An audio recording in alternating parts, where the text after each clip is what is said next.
বাংলার মাঝে। এই বন্যাটা কেমন? এমন বন্যা দেখি নাই মানুষ শুকনাতে তলা, বন্যা দেখি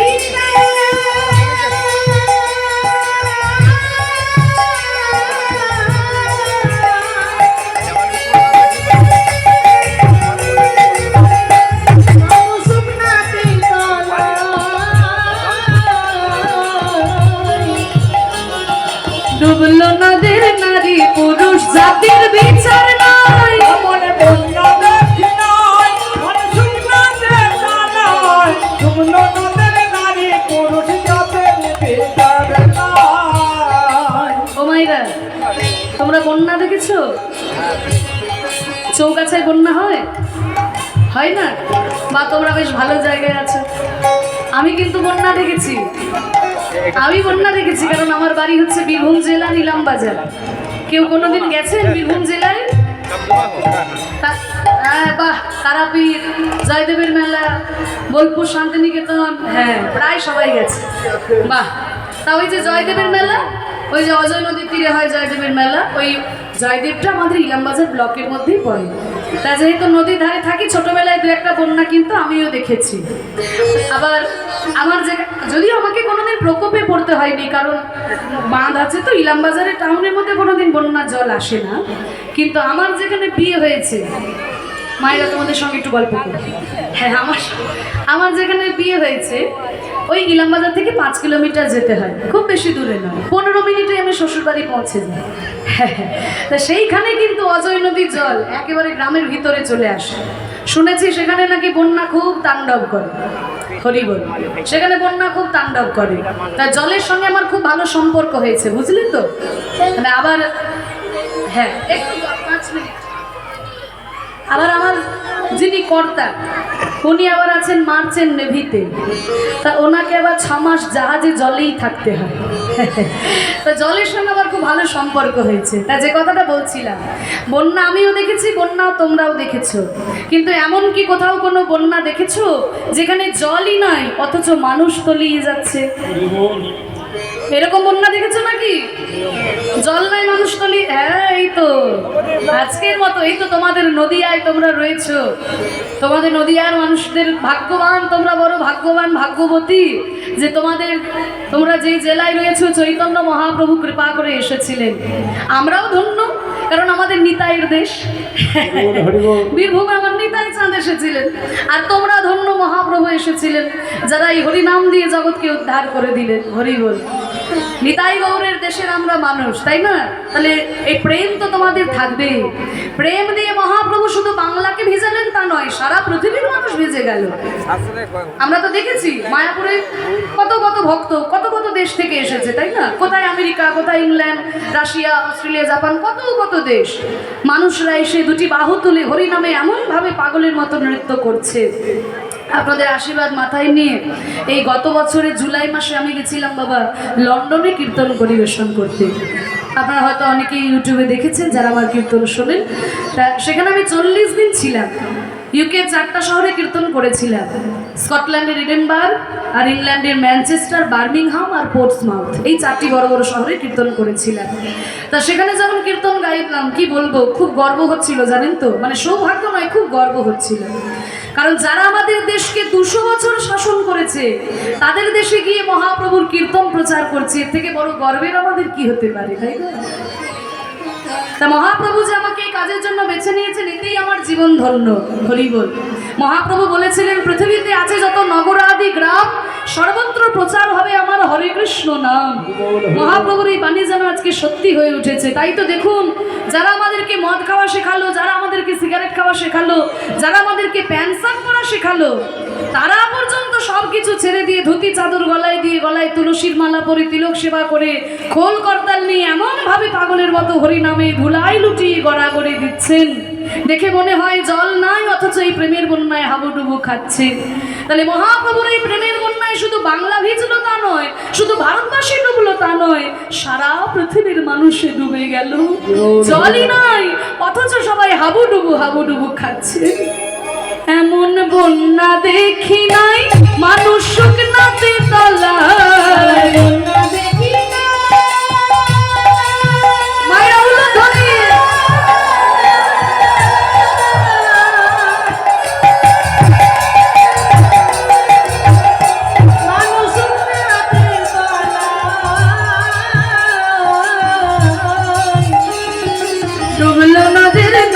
পুরুষ জাতির বিচার নাই। মনে বন্যা দেখি নাই, ভালো শুকনা দেখা নাই, শুকনো নদের নারী পুরুষ জাতের বিচার নাই। শুধু জাত বিচার নাই তা নয়, ধর্মেরও বিচার নাই। তাই তো তাকিয়ে দেখো ওই হরিদাস হরিবল বলে রে হরিদাস,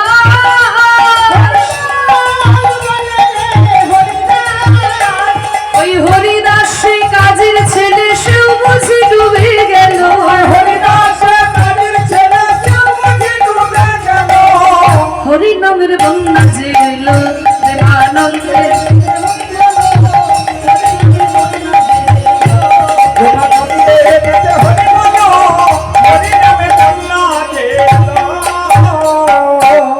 তাহলে আজকে যখন সবাই সমবেত হয়েছি, জলের বন্যায় তো তোমরা ডোবনি বলছো, একটু নামের বন্যায় ডুবতে চাও? সবাই ডুববে তো? তা সবাই একটু দুটো হাত তোলো। বাবারা মায়েরা দাঁড়িয়ে আছেন, বসে আছেন, পিছনে দাঁড়িয়ে আছেন সবাই। যে হাত না তুলবেন আমি কিন্তু আঙুল দেখে দাঁড় করিয়ে দেবো। যার হাত নাই, যার হাত নাই তার তোলা দরকার। ঠিক আছে। মহাপ্রভু যাতে দুটো হাত দিয়েছে, তুলুন তুলুন সবাই। এবার একটু করো তাই।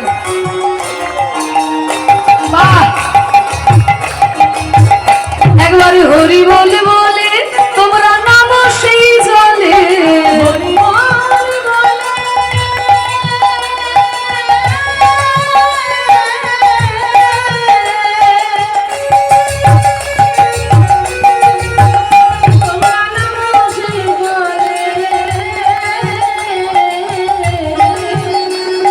ডুবলো যে জল পেল রতন সন্তোষ তাই বলে। আমার হরি বলে বলে তোমরা নাম চাই জানে, শুকনো নদের পেল রতন সন্তোষ তাই বেটাবে ডুবার মতো হরি বলে বলে রে ডুবার মতো,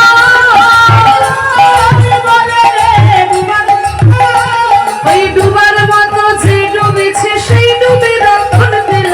আমার মতো ডুবেছে সেই ডুবে রক্ষণ পেল। হরি নামের বন্যা যে এলো প্রেমানন্দে মেতে হরি বলা। হরি বলো, হরি নামে বন্যা দিল। নিতাই গৌর প্রেমানন্দে হরি। কি গো, হরি নাম করে আনন্দ হয়েছে তো? সত্যি কথা বলছো? ও মাইরা সিরিয়ালে দিব্যি নাম বলছে। হ্যাঁ শোনো, আনন্দ থাকবে, বিনোদন থাকবে, সবই থাকবে, কিন্তু যেন সাধন ভজন ভুলে যেও না। ঠিক সময় মতো যেমন সিরিয়াল দেখতে ভুলে যাও না, ঠিক তেমনি সকাল সন্ধ্যা ঠাকুর ঘরে গিয়ে যেন একটু ভগবানকে ডাকতেও ভুলে যেও না। কারণ এই হরিনামই একমাত্র আমাদের সম্বল। সকাল থেকে রাত্রি পর্যন্ত আমরা কত কাজ করি, তাই না? কত আমরা যত্ন করি নিজেদের। সকালবেলায় ঘুম থেকে উঠে ব্রাশ আর কলগেট নিয়ে দাঁত ঘষাঘষি করি, কারণ বড়রা বলে দাঁত থাকতে থাকতে দাঁতের মর্ম বুঝতে হবে। তাহলে দাঁত থাকতে থাকতে যেমন দাঁতের মর্ম বুঝতে হবে, তেমনি মন থাকতে থাকতেও মনের মর্ম বুঝতে হবে। দাঁতকে ভালো রাখার জন্য যেমন ব্রাশ কলগেট নিয়ে ঘষাঘষি করি, কিন্তু এই মনকে ভালো রাখার জন্য কিছু করি। এই মনকে ভালো রাখার জন্য সকালবেলায় ঘুম থেকে উঠে গীতার একটা শ্লোক পাঠ করে দেখি। যদি তাও বুঝতে না পারি, অন্তত হরে কৃষ্ণ মহামন্ত্র নামটা একটু জপ করবেন সকাল সন্ধ্যা। এতে চিত্ত শুদ্ধি হয়, মনটা ভালো থাকে, আর তুমি নিজে ভালো থাকলে তবেই তো অপরকে ভালো রাখতে পারবে। তাই দেখুন, মহাপ্রভুর এই নাম গাইতে গাইতে যখন সে যাচ্ছে, বুঝে গেছে যে সারাদিন আমার হরিনাম করার সময় হবে না, কিন্তু সে কিন্তু জানে যিনি কৃষ্ণ, তিনি গৌর, তিনি জগন্নাথ। তো সেই মহাপ্রভু যখন তার পায়ে জড়িয়ে ধরেছিল, তার চমকে উঠেছে, প্রভু আমায় ছেড়ে দিন, আমার পাপ হবে, প্রভু ছেড়ে দিন। ভক্তরা সবাই ধরাধরি করে মহাপ্রভুকে ভিতরে নিয়ে গেলেন। তাহলে সাধারণ লোকটার পায়ে জড়িয়ে ধরে কাঁদলো কেন? না, বৃন্দাবনে যখন রাধারানী 100 বছর কৃষ্ণ বলে কেঁদেছিলেন, একদিন নারদ মুনি এসে তার সামনে কৃষ্ণ নাম শুনিয়েছিল, আর সেই নারদ মুনির প্রচেষ্টায় প্রভাস যজ্ঞে রাধা কৃষ্ণের মিলন হয়েছিল। তাই ওই সাধারণ লোকটার মুখে কৃষ্ণ নাম শুনে মহাপ্রভু ভাবছেন, এ নিশ্চয়ই সেই নারদ মুনি আমাকে যখন কৃষ্ণ নাম শুনিয়েছে, ওই কৃষ্ণের সঙ্গে আমাকে মিলিত করতেই পারবে। এত বলি গোরা চাঁদে লোরে নয়ন ভাসে,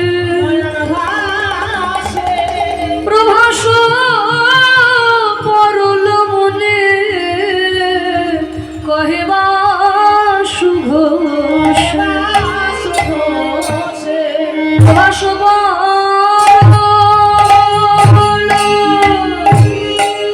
মনে কহে বাসু ঘোষে রে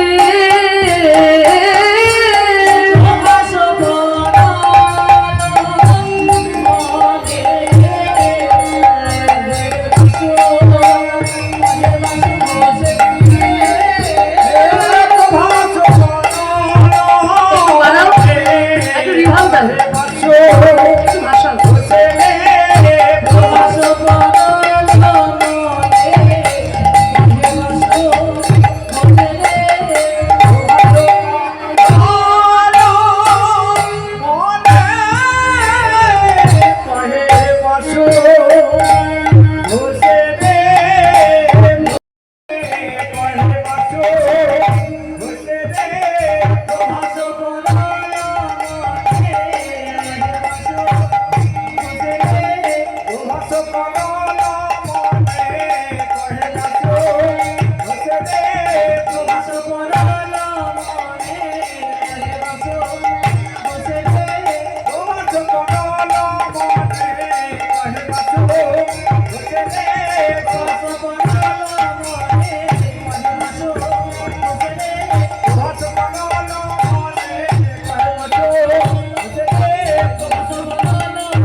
জানিতাই জয় গৌর রাধেশ্যাম। এতক্ষণ আমরা গৌরচন্দ্রিকার মধ্যে ছিলাম, এবার চলুন আমরা আমাদের লীলার মধ্যে প্রবেশ করি। যে লীলাটি আজকে আমরা আস্বাদন করব আপনারা তো বুঝতেই পেরেছেন, গৌরচন্দ্রিকার মধ্যে প্রভাস পরল মনে কহে বাসু ঘোষে। সেই প্রভাস যজ্ঞে কেমনভাবে রাধারানী বিরহের শেষে রাধা কৃষ্ণের মিলন হয়েছিল, সেই লীলাই আজকে আমরা আস্বাদন করব। আজকে আমাদের ভজনের বিষয় হলো প্রভাস যজ্ঞ। ভক্তদের ইচ্ছা সেই প্রভাস যজ্ঞের কথা আজকে আলোচনা হবে। সেই প্রভাস যজ্ঞ কেমনভাবে করেছিলেন ভগবান শ্রীকৃষ্ণ, কেন এই যজ্ঞকে প্রভাস যজ্ঞ বলা হয়, আর কেমনভাবে রাধাকৃষ্ণের মিলন হলো এই প্রভাস যজ্ঞে, তত্ত্ব দিয়ে আমরা আলোচনা করব। আজকে এই হরিনাম যজ্ঞের প্রারম্ভে আমাদের এই লীলা প্রাণবন্ত আস্বাদন হবে। চলুন আমরা আমাদের লীলার মধ্যে প্রবেশ করি।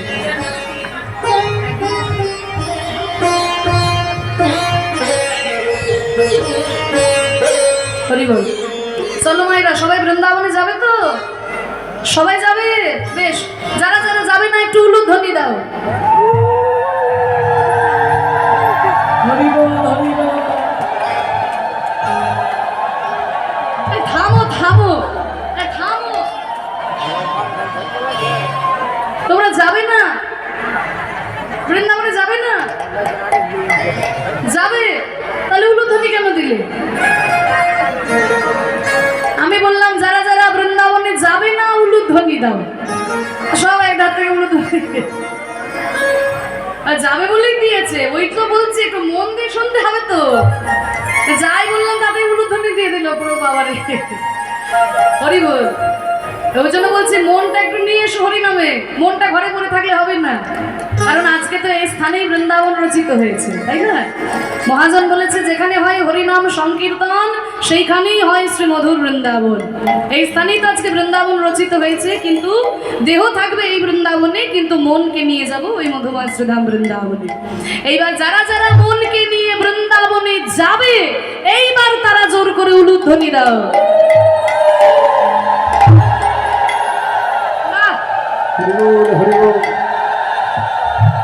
সুন্দর হয়েছে।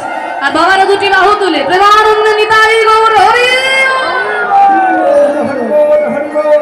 চলো, হরিধ্বনি দিয়েছো, উলুধ্বনি দিয়েছো, চলো যাই বৃন্দাবনে।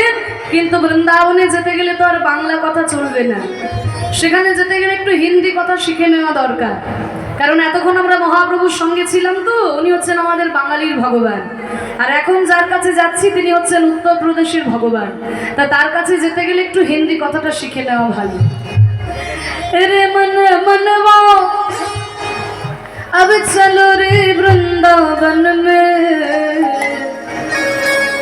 अब तक थे हम गंगा जी के किनारे में और देख रहे थे महाप्रभु जी का लीला। अब चलो वृंदावन में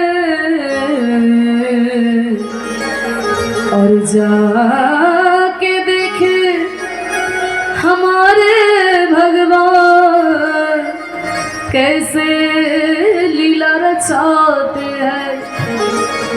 বৃন্দাবনে গিয়ে দেখি ভগবান কেমন লীলা রচনা করেছে। अब चलो रे मन, हाँ हाँ चलो रे मन, गंगा यमुना तेरे चलो मन, गंगा जमुना तीरे चले मन, गंगा जमुना तीरे चले मन, गंगा जमुना तीरे चले मन, गंगा जमुना तीरे। गंगा यमुना निर्मल पानी। फुलटा सामनेটা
কি হয়, আমাদের এই দেহটা শীতল হয়ে যায়, পবিত্র হয়। শীতল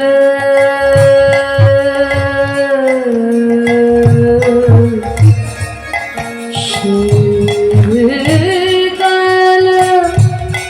होत शरीर गंगा यमुना तीर।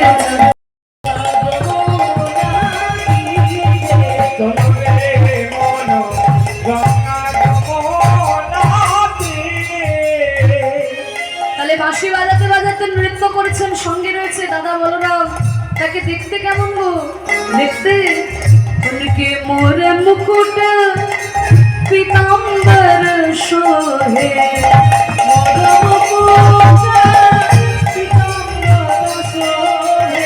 उनके मोर मुकुट, মাথায় রয়েছে ময়ূর পুচ্ছের চূড়া, আর অঙ্গে রয়েছে হলুদ রঙের কাপড়। দেখে মনে হচ্ছে সোনা ঝরে ঝরে পড়ছে। আহা, उनके मोर मुकुट पीताम्बर शोभे, मोर मुकुट पीताम्बर शोभे। আর করণে দুলছে কুণ্ডল, হীরের কুণ্ডল ঝলমল ঝলমল করছে। আহা, কুণ্ডল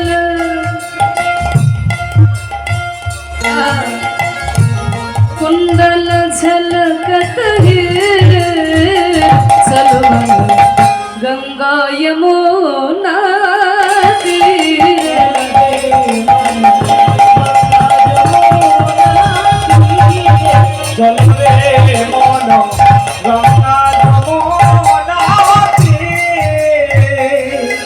এত সুন্দর ভজন, মনে হচ্ছে যেন ভজন শুনতে শুনতেই বৃন্দাবনে চলে এলাম, তাই না? এত সুন্দর ভজন যিনি লিখেছেন, ভারতবর্ষের সর্বশ্রেষ্ঠ সাধিকা মীরাবাই, তিনি লিখেছেন এই এত সুন্দর ভজনটি। মীরা কে প্রভু गिरधर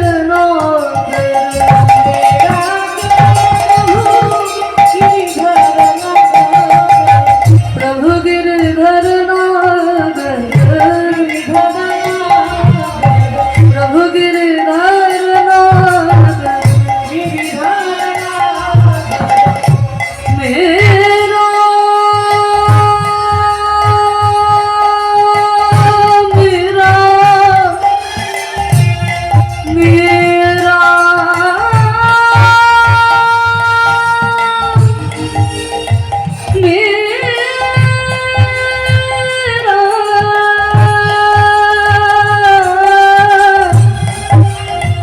मेरा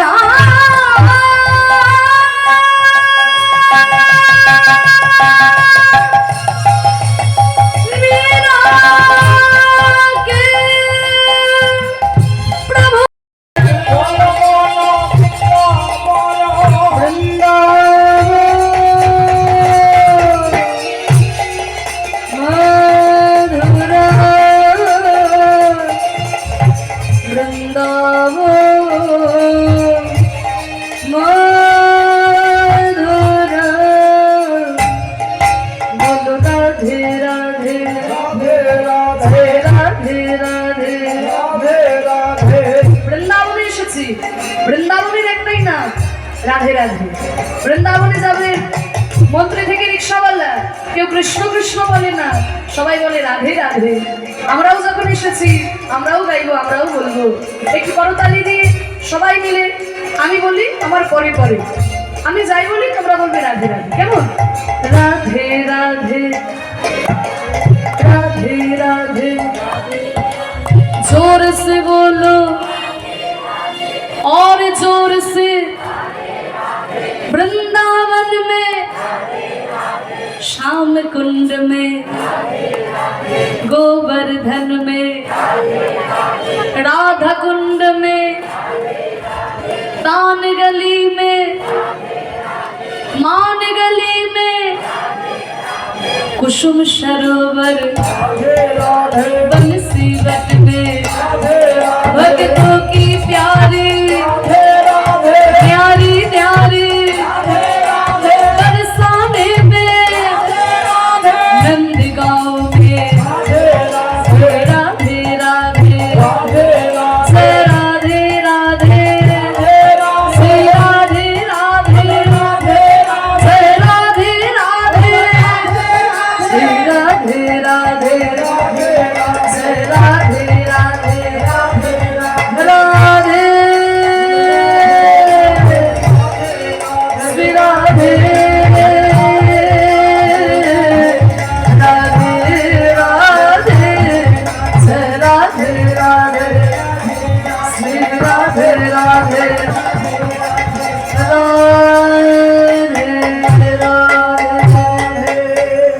बोल वृंदावन धाम की, राधा रानी की, श्याम सुंदर की, गोस्वामी वृंदों की, अपन अपन गुरु महाराज की, हरिनाम संकीर्तन की। মধুময় শ্রীরাম বৃন্দাবনে মনকে নিয়ে আমরা এলাম। মনটা যদি চৌগাছাতে পড়ে থাকে তাহলে বৃন্দাবনের দেহ নিয়ে কি আমাদের কোনো লাভ হবে না। কারণ মনের আমাদের এমন ক্ষমতা আছে যে স্বর্গের মধ্যেও নরক তৈরি করে দিতে পারে, আবার নরকের মধ্যেও স্বর্গ তৈরি করে দিতে পারে। মন যদি শুদ্ধ হয়, তুমি যদি নরকেও বসে থাকো সেখানেই স্বর্গের অনুভূতি পাবে, কিন্তু মনই যদি অপবিত্র হয়ে যায়, তুমি যদি স্বর্গেও বসে থাকো সেখানেই মনের মধ্যে নরক তৈরি হয়ে যায়। তাই মনকে নিয়ে আমরা মধুময় বৃন্দাবনে এসেছি, আস্বাদন করব আজকের আমাদের ভজনের বিষয় প্রভাসযোগ্য লীলা কথা। এই প্রভাসযোগ্য আমার গোবিন্দ কেমন ভাবে করেছিলেন, কেমন ভাবে প্রভাসযোগে রাধা কৃষ্ণের মিলন হলো আমরা শ্রবণ করব। মধুময় শ্রীধাম বৃন্দাবন, মধুময় শ্রীধাম বৃন্দাবনের মাধুরীমা ভগবান শ্রীকৃষ্ণ তিনি যখন বৃন্দাবন ছেড়ে চলে গেলেন, যখন অক্রুর রথে চাপিয়ে নিয়ে চলে গেল কৃষ্ণকে কংসকে বধ করার জন্য, আর মথুরায় গিয়ে কংসকে বধ করলেন কৃষ্ণ, কিন্তু কংস বধ হলেও কংসের শ্বশুর জরাসন্ধ মরে যায়নি, বারবার আক্রমণ করতে শুরু করলো মথুরা। তাই নানান রকম রাজনৈতিক টানা পড়ে কৃষ্ণ কিন্তু আর বৃন্দাবনে আসতে পারলেন না। আর বৃন্দাবনে শুরু হয়ে গেল তীব্র বিরহ। মা যশোমতী গোপাল গোপাল বলে কেঁদে কেঁদে চোখ দুটো তার অন্ধ হয়ে গেছে। পিতানন্দ গোপাল গোপাল বলে কেঁদে কেঁদে চিতা সাজিয়েছে। সখাগণ কানাই কানাই বলে কেঁদে কেঁদে বনে বনে ঘুরে বেড়ায়। আর শ্রীমতী রাধারানী, তার দশা একমুখী বর্ণনা করা যায় না। কোনদিন রাধারানী কাঁদছেন, ওরে সখী, ওরে সখী কাল বলি কালা গেল মধুপুরে, সে কালের আর কদিন বাকি। আমার যৌবন সায়রে সরিতেছে ভাটা, আমি তাহারি কেমনে রাখি। আবার কোনদিন কাঁদছে, ওরে সখী আমি বোধহয় আর বাঁচবো না সখী, ওই কৃষ্ণ বিরহে বোধহয় আমি আর বাঁচবো না রে। মরিব মরিব সখী নিশ্চয় মরিব, আমার কানু হেন গুণ নিধি আমি কারে দিয়ে যাব। আজকেও রাধারানী কাঁদছে বাবু। একটা দুটো দিন নয়, রাধারানী 100টা বছর কৃষ্ণ কৃষ্ণ বলে কাঁদছে। তা দেখবেন হৃদয়ে যখন প্রচন্ড দুঃখ হয়, প্রচন্ড যন্ত্রণা হয়, কষ্ট হয়, আমরা কিন্তু বাইরে কথা বলতে পারি না। ভিতরে যখন খুব দুঃখ হয় তখন ভিতর থেকে একটা ফুপিয়ে ফুপিয়ে কান্না, মুখে আর কথা বলতে পারি না। আজকে রাধারানীও কাঁদছেন, 100টা বছর কৃষ্ণ বলে যখন কাঁদছেন, আজকে রাধারানী আর মুখে কোনো কথা বলতে পারছেন না। ওই যমুনার তীরে কোমল মৃত্তিকার উপরে লুটিয়ে পড়ে আছেন রাধারানী। আর যমুনার তীরে এক মাটির মধ্যে একটা পাথরের টুকরোকে কুড়িয়ে নিয়ে কৃষ্ণের একটা মূর্তি অঙ্কন করেছে, আর ছবি একটা এঁকে সেই ছবির সঙ্গে কথা বলছে। যে মায়েরা হয়তো নিজেদের স্বামীকে হারিয়েছেন, যখন হৃদয়ে প্রচন্ড দুঃখ হয়, কষ্ট হয়, বুঝতে পারেন না যে কার কাছে নিবেদন করব, তার যদি একটা ছবি থাকে, সেই ছবির সামনে দাঁড়িয়ে মনের যত দুঃখের কথা সেই ছবির সামনে নিবেদন করে। তাই রাধারানী আজকে গোবিন্দের তো ছবি নেই, তাই ওই একটা পাথরের টুকরো কুড়িয়ে নিয়ে মাটির মধ্যে একটা কৃষ্ণের ছবি এঁকে ওই মূর্তির সঙ্গে রাধারানী কথা বলছে।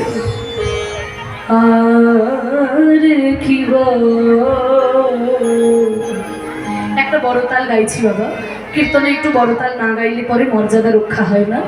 বড় দুঠুকি তালের উপরে এই গানটি।